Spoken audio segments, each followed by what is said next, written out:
So, William and Catherine have officially left Windsor. And the reason why is one of the most unsettling things I have come across in a long time. Not because it is scandalous in the usual royal way. There is no feud, no leaked email, no awkward balcony moment. It is unsettling because it is the kind of thing that makes you look at your own house differently at night. The story starts with a routine structural inspection at Adelaide Cottage, the relatively modest home on the Windsor estate where the Prince and Princess of Wales moved specifically to give their kids something closer to a normal childhood. Engineers were doing a standard assessment of the property's foundation, the kind of thing that happens with historic buildings all the time.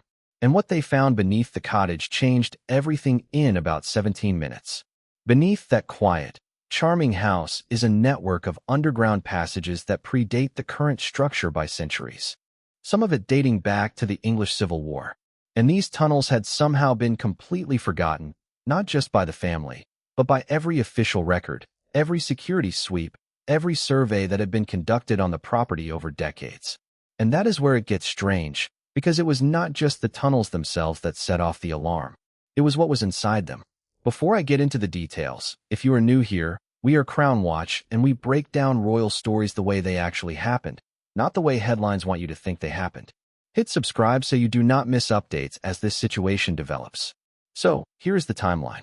It is roughly midnight on a Tuesday in late November. William and Catherine had gone to bed about 3 hours earlier. The kids, George, Charlotte, and Louis, were all asleep. The infrared sensors embedded in the walls of Adelaide Cottage picked up movement where there absolutely should not have been any.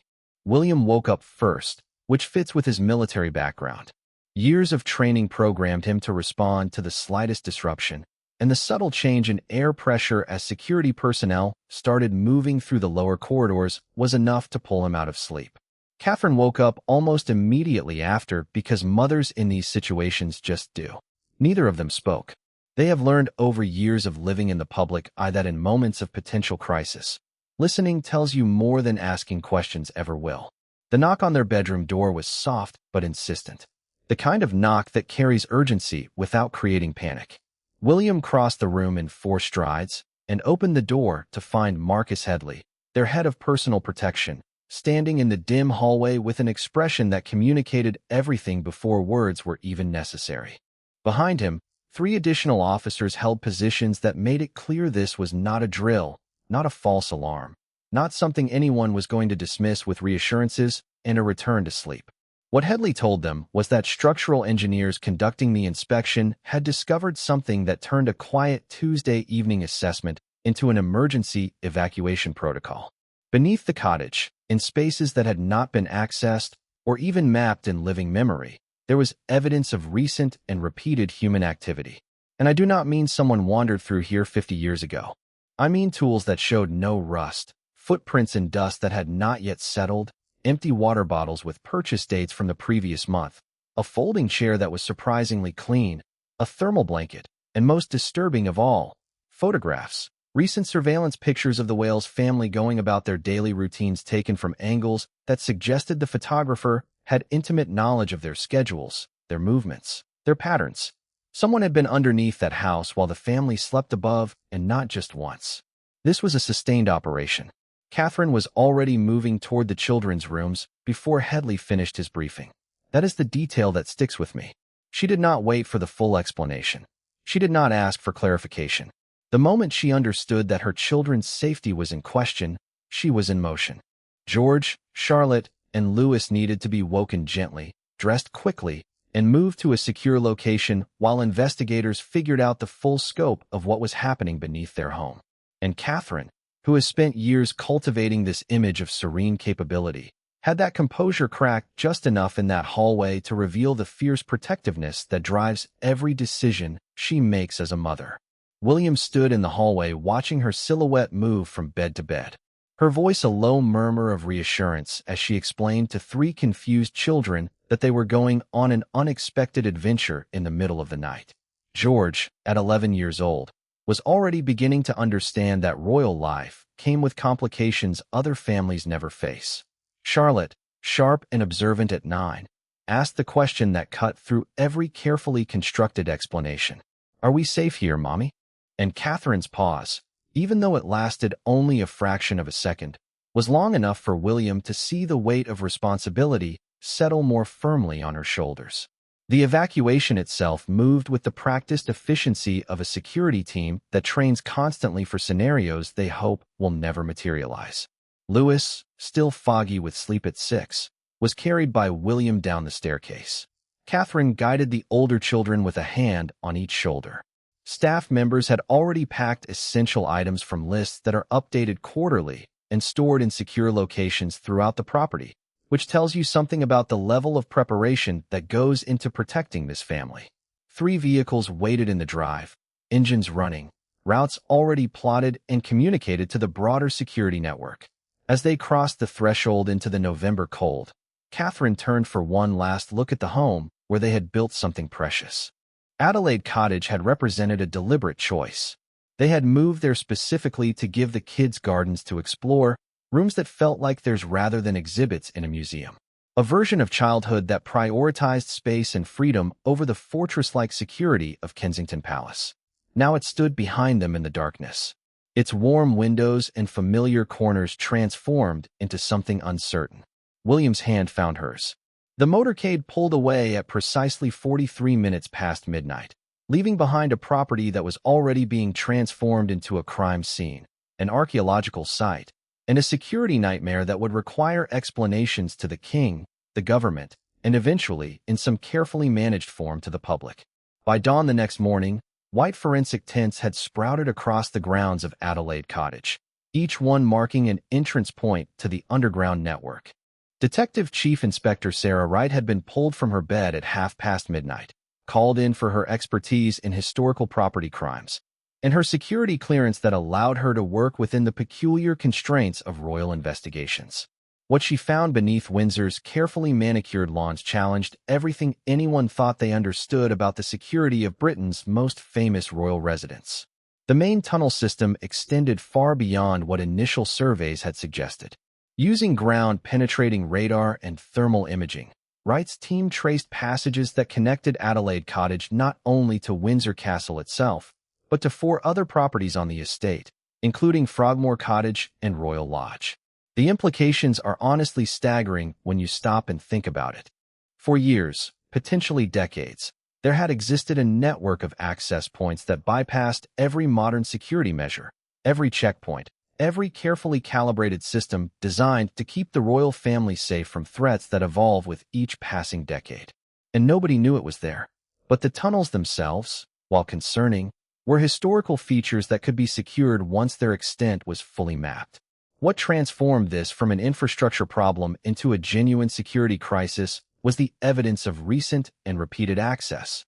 In one chamber located directly beneath where Prince Louis's bedroom sat 20 feet above, investigators found a small camp. Photographs, not ancient historical images, but recent surveillance pictures of the Wales family going about their daily lives. The photographs suggested someone had been watching their routines with unsettling thoroughness. School drop-off times. Catherine's morning runs through the estate. The hours when security presence was at its lowest due to shift changes. This was not casual observation. This was methodical. William received updates hourly throughout that first day. Each briefing added new layers to an increasingly disturbing picture. He and Catherine had taken the children to a secure location at Kensington Palace. And the irony was not lost on either of them that they had moved to Windsor specifically to give their children more freedom, more space, more of the childhood normality they both valued so deeply. Now they sat in the apartment that had once been their primary residence, explaining to 3 pairs of questioning eyes why they could not yet return home. The investigation moved with the speed that royal security concerns demand, but also with the caution that historical significance requires. Every item found in the tunnels had to be documented, photographed, and analyzed not only for security implications, but for potential historical value. Dr. Helena Ashworth from the Royal Collection Trust found herself working alongside counterterrorism specialists. Her expertise in Tudor and Stuart-era architecture suddenly critical to understanding how these passages had remained hidden from modern surveys and security sweeps for so long. By mid-afternoon, a partial picture had emerged. The tunnel network was far older than Adelaide Cottage itself, dating to at least the 1600s, possibly earlier.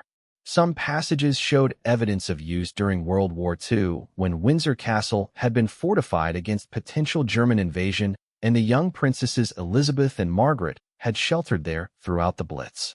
But somewhere in the decades since, knowledge of the full extent of these tunnels had been lost. It survived perhaps in fragmentary documents that had been misfiled, ignored, or simply forgotten in the vast archives of royal properties. The question that haunted every investigator, every security officer, every official who received briefings throughout that long day was the same question Catherine had asked in the darkness of Adelaide Cottage's hallway. Who had rediscovered these tunnels, and what did they intend by gaining such intimate access to the future king's family? King Charles received his briefing at Clarence House, and his reaction, while carefully controlled in front of staff, was conveyed with crystal clarity in the phone call he made to William shortly thereafter. The king has lived through decades of security scares, intruders in bedrooms, suspicious packages, credible threats that required constant vigilance. But this felt different, more insidious, because it represented a failure of the very ground beneath their feet to provide the security that everyone had assumed was absolute. By evening, the investigation had expanded to include MI5, whose expertise in counterintelligence and threat assessment provided resources beyond what even the most sophisticated royal protection team could muster. Agents began the painstaking process of reviewing security footage from the past 6 months, looking for patterns, for faces that appeared too frequently, for vehicles that lingered too long in areas with sight lines to Adelaide Cottage. The digital forensics unit began analyzing the photographs found underground, extracting metadata, identifying the camera equipment used, building a profile of someone who had invested significant time and resources into watching the Wales family. Catherine spent that day attempting to maintain normality for the children. But George's questions had become increasingly pointed as the day wore on. He understood enough about security protocols to know that this was not a routine evacuation, not a simple maintenance issue that would be resolved with a few repairs and a return home by week's end. William found his eldest son standing at a window overlooking Kensington Gardens, his young shoulders squared in a posture that reminded the prince painfully of himself at that age, already learning that being royal meant living with threats that other children never had to contemplate. The conversation between father and son was brief but honest, calibrated to provide truth without inducing fear, to acknowledge reality without overwhelming a child who was still finding his footing in a life he had not chosen. William had promised himself years ago that he would not replicate the emotional distance of his own upbringing, that his children would know they could come to him with questions, with fears, with the messy complications of growing up under unprecedented scrutiny. Now, that commitment was being tested by circumstances that required a delicate balance between transparency and protection. As night fell over London, the investigation at Windsor continued under portable lighting that cast strange shadows across the formerly peaceful grounds. The work would go on through the night and into the days that followed, each hour revealing new complications, new questions, new reasons why returning to their home was not a decision that could be made quickly or lightly. The morning briefing on day 3 brought revelations that shifted the investigation from security concern into something that touched on questions of historical conspiracy and modern obsession. Among the items recovered from the tunnels were documents carefully preserved in waterproof containers that suggested the person accessing these spaces had been engaged in research that went far beyond simple surveillance. Maps dating to different eras had been marked with annotations, cross-references, and theories that spoke to someone pursuing a quest that blended history with dangerous fantasy.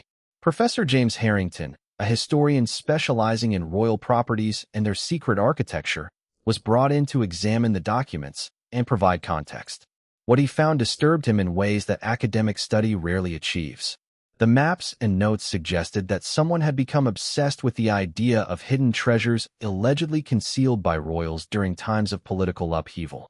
References to the English Civil War appeared frequently, along with speculation about jewels and gold that might have been hidden in tunnels beneath Windsor to prevent them from falling into parliamentary hands. This was not scholarly research. This was the work of someone who had allowed historical interests to curdle into obsession. Someone willing to violate every boundary of law and safety to pursue theories that existed only in the darker corners of internet forums and conspiracy literature. William sat across from Detective Chief Inspector Sarah Wright as she walked him through the emerging profile. The intruder, for that was now the clear designation, appeared to be someone with extensive knowledge of historical texts, access to resources that allowed them to acquire ground-penetrating radar equipment, and the patience to conduct surveillance and underground exploration over an extended period.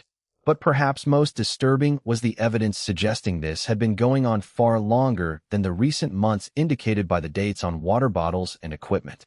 Deeper in the tunnel system and chambers that required crawling through spaces barely wide enough for an adult body, investigators found older camps, items dating back nearly 2 years. Journals filled with observations written in a cramped hand that became increasingly difficult to decipher, as if the writer had been descending into a mental state that matched the physical descent into the earth beneath Windsor. Catherine's response to each new briefing was the controlled fury of a mother whose primary instinct to protect her children had been violated in the most invasive way imaginable. She had accepted the loss of privacy that came with her role. The cameras that follow her every public appearance, the commentary on everything from her fashion choices to her parenting decisions. But this was fundamentally different. This was someone who had been underneath their home while her children slept above. Someone who had watched and waited and planned something that remained unclear but felt malevolent in its patient execution.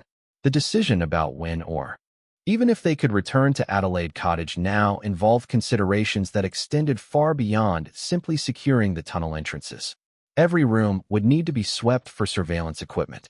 The entire property would require a security upgrade that would effectively transform their home into something much closer to a fortress. And the very quality that had made Adelaide Cottage attractive, its relative modesty and accessibility within the Windsor estate, had become its fatal flaw in an age where security threats could come from beneath as easily as from beyond the gates. King Charles convened a meeting at Buckingham Palace that brought together security chiefs, government officials, and senior members of the royal household. The conversation was frank in a way that royal meetings rarely achieve, driven by the recognition that this incident had exposed vulnerabilities extending far beyond a single property. If tunnels beneath Windsor had been forgotten and exploited, what other historical features of royal properties might represent similar risks? The Tower of London with its medieval foundations, Hampton Court Palace with its Tudor-era secrets, even Buckingham Palace itself, which had been built and rebuilt over centuries, incorporating structures and passages that might not appear in any modern survey. The discussion turned to questions of public disclosure, an issue that always complicates royal security matters. The press had already begun noticing that the Wales family had not been seen at Adelaide Cottage for several days, that their routines had been disrupted, that something unusual was occurring at Windsor. Managing the narrative would require careful consideration of how much truth could be shared without compromising the ongoing investigation or providing a roadmap for others who might be inspired by this intrusion. William and Catherine sat together that evening in Kensington Palace, the children finally asleep after a day spent trying to maintain educational routines and normal activities under decidedly abnormal circumstances. The conversation between husband and wife touched on questions they had been avoiding.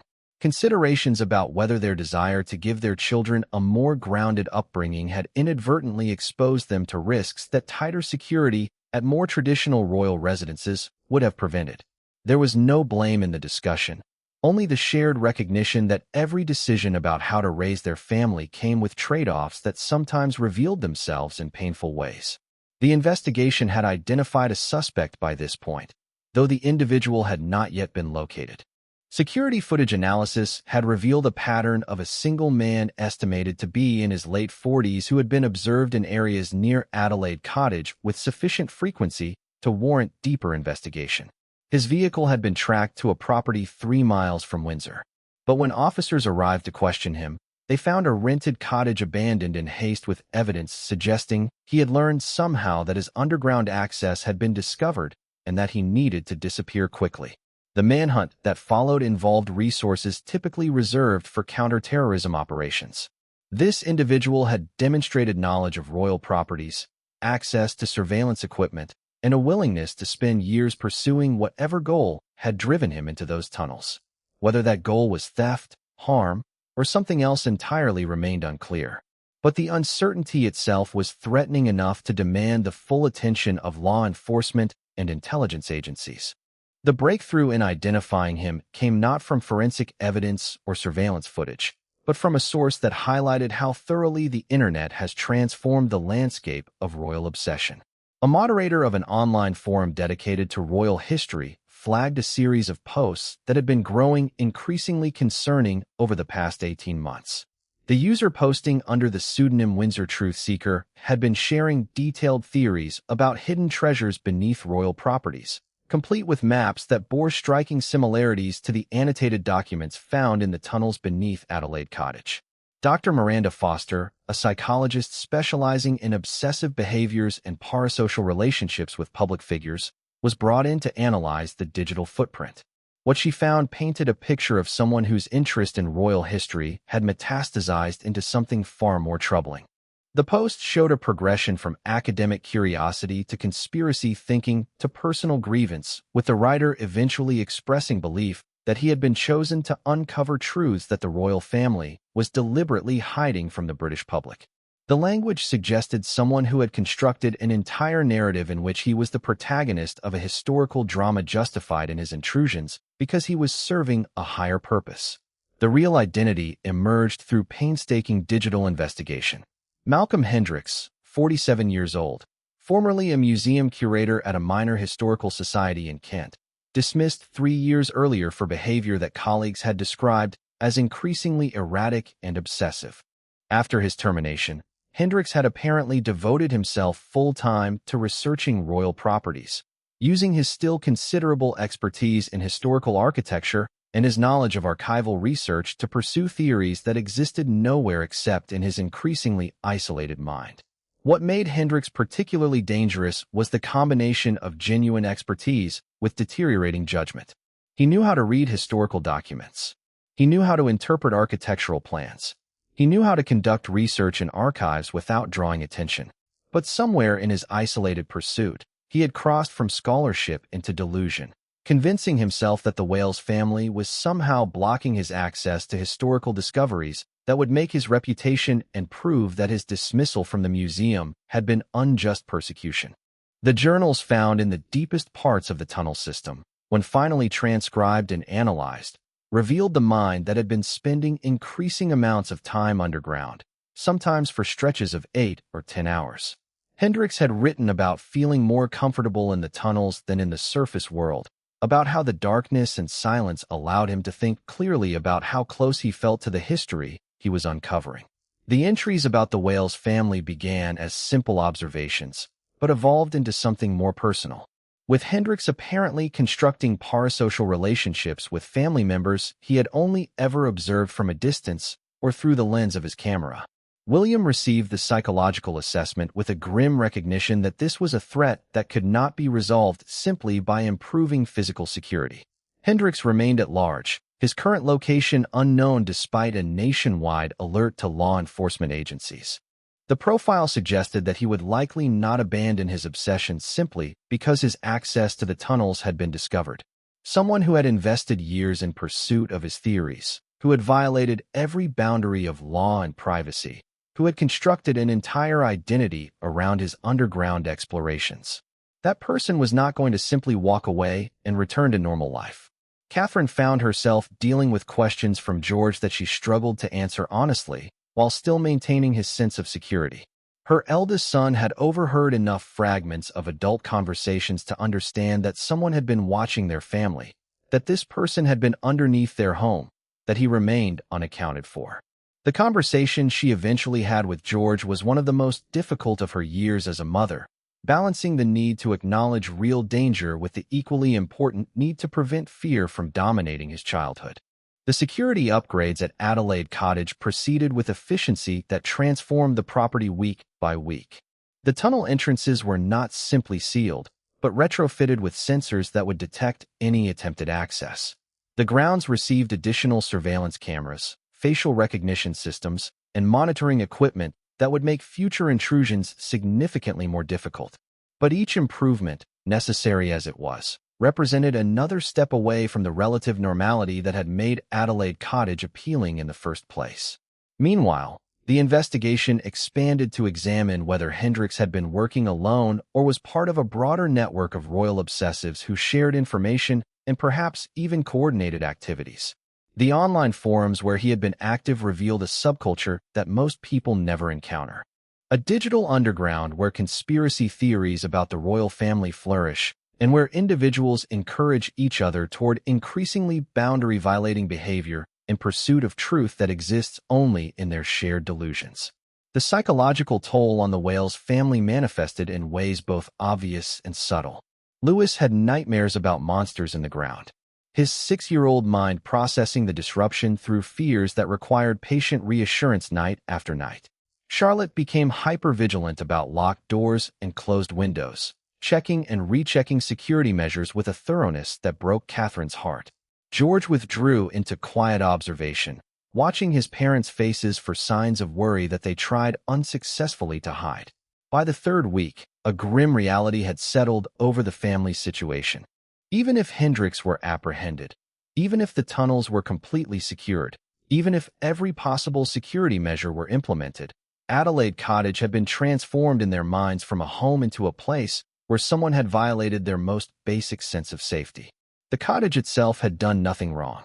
The walls and rooms remained as charming and comfortable as they had been before that midnight alarm. But the knowledge of what had been happening beneath them, of the watching and waiting and planning that had occurred while they slept unsuspecting above, had poisoned something essential about the space. William and Catherine began having conversations about alternatives, discussions that felt like admissions of defeat, but which both recognized as necessary.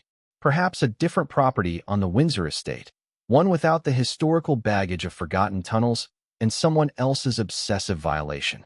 Perhaps a return to Kensington Palace full-time, accepting the trade-off of less privacy and space in exchange for the layered security that came with a property continuously occupied and monitored for generations. Perhaps something else entirely, a solution that had not yet revealed itself, but which might allow them to rebuild the sense of home that Hendricks had taken from them.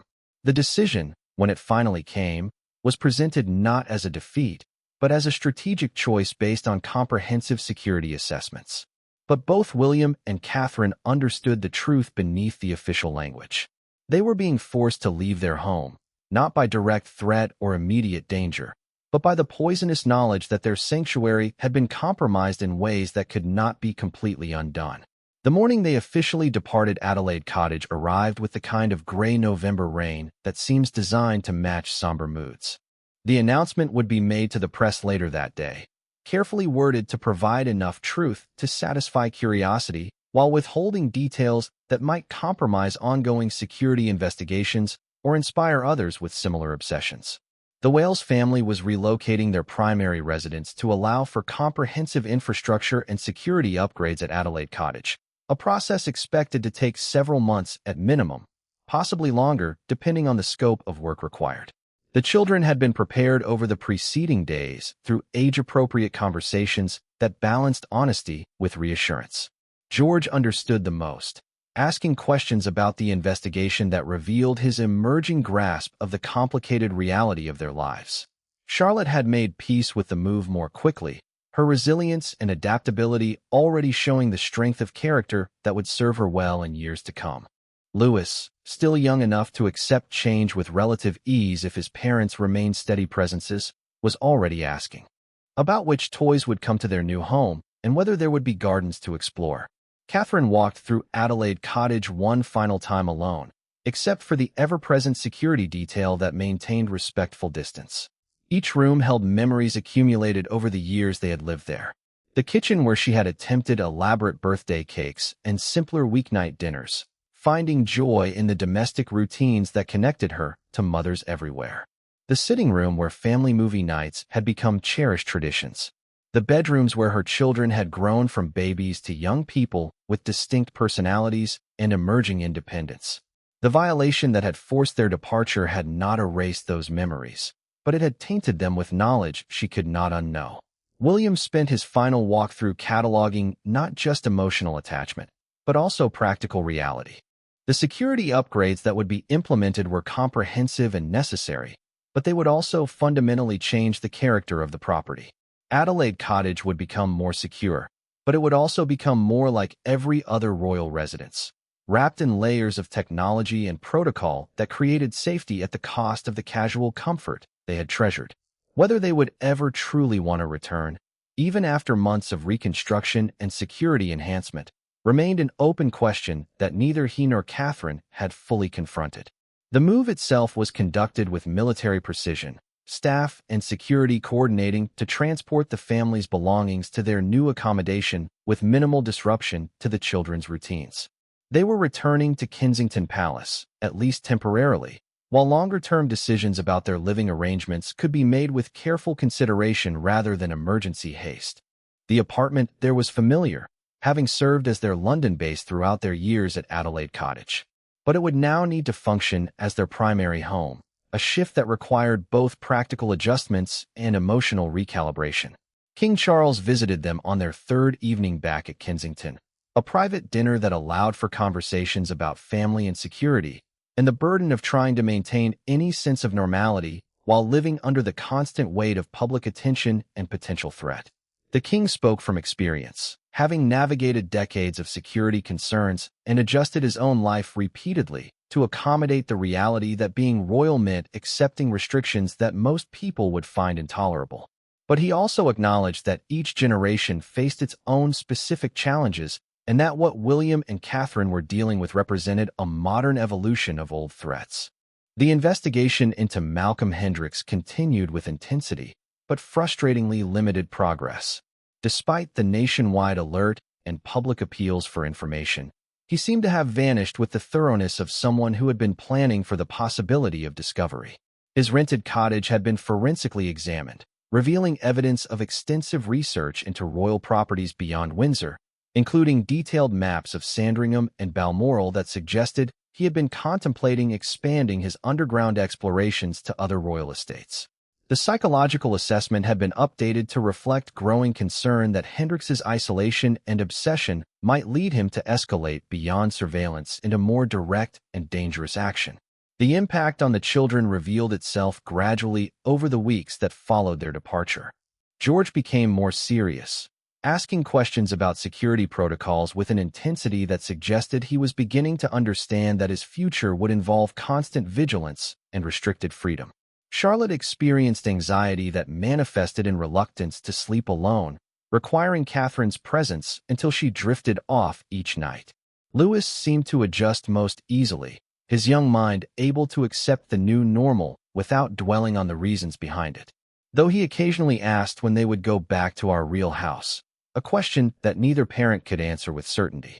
Catherine found herself grieving not just the loss of their home, but the loss of a vision for how they would raise their children. Adelaide Cottage had represented a deliberate choice to prioritize family life over royal convenience, to give George, Charlotte, and Louis as much space and freedom as their circumstances would allow. That choice had now been revealed as perhaps naive, a well-intentioned attempt to normalize lives that were fundamentally abnormal and always would be. The guilt she felt was irrational but persistent. The nagging question of whether her desire to give her children a certain kind of childhood had inadvertently exposed them to risks that could have been avoided with more traditional royal housing arrangements.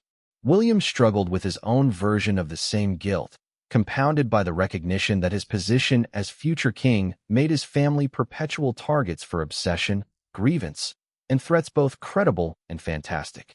He had tried to create a life that balanced duty with fatherhood, public service with private joy, the weight of history with the lightness that childhood should possess. The incident at Adelaide Cottage felt like a judgment on those efforts, a reminder that the bargain he had been born into allowed no true escape from scrutiny and danger. By late December, a fragile new normal had been established at Kensington Palace. The children were settling into adjusted routines, their schools informed of security updates, but otherwise proceeding with education that aimed for as much regularity as possible. William and Catherine had resumed public duties, their faces showing the practiced serenity that years of royal training had instilled, while privately, they continued working through decisions about their long-term living situation. Adelaide Cottage sat empty on the Windsor estate, undergoing renovations that were technically about infrastructure, but which everyone involved understood were really about trying to restore a sense of safety to a space that had been irrevocably compromised. The question of whether they would ever return hung unanswered in the air between them, spoken about only in the most oblique terms. The cottage could be secured. The tunnels could be sealed. Every possible technical measure could be implemented. But the psychological barrier, the knowledge of what had happened there, of who had been watching and waiting beneath their floors, of how thoroughly their sanctuary had been violated, might prove impossible to overcome. Some wounds to the sense of home and safety do not heal simply because time passes and physical repairs are made. On Christmas Eve, with their children asleep and the palace quiet around them, William and Catherine stood together looking out over Kensington Gardens, talking in the hushed tones of parents who have learned to snatch private conversations in the margins of busy lives. They spoke about the year ending, about challenges faced and adjustments made, about their hopes for the children and their concerns about the future. Neither said aloud what both were thinking: that Adelaide Cottage might remain forever in their past rather than returning to their future. A casualty not of any specific threat, but of the corrosive knowledge that their home had been anything but safe, while they had believed themselves protected by stone and tradition and the simple assumption that royal security was absolute. That is the thing about feeling safe. It is not really about walls or sensors or security protocols. It is about belief. And once that belief is broken, once you know someone was there in the dark beneath your floors while your children slept, no amount of renovation can fully rebuild it.